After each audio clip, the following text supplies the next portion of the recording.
And then the majority of navigation or open sea navigation, fast navigation, speedy navigation is done from the center. The last part, which is the docking of the vessel, usually it's a couple of 100 yards or meters, like we are entering this gap, will be done on one of the bridge sides. So all the controls are the same. Majority of them, if you join me in the center, you can see. Lots of the informational screens. And our system, which is now one of the, I would say, actually the most advanced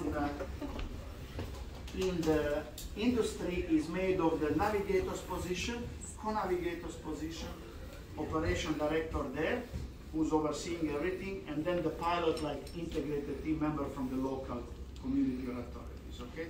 So all the displays you can see here, lots of these numbers, it's basically, I would call it not 3D, but the 2D dimensions. Formations we can read through here.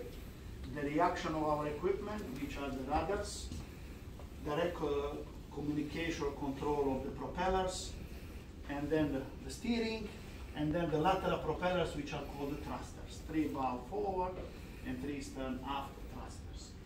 And here we talk about the normal navigational part of our procedure. Then in the case of emergencies, what we'll do, we'll split the teams in two. One will stay here, which will be the navigation team, and second team will go in the back room, which will be then taking care of the emergency. Okay. Communication externally from the ship to the shore side is done by that control and a GMDSS control behind.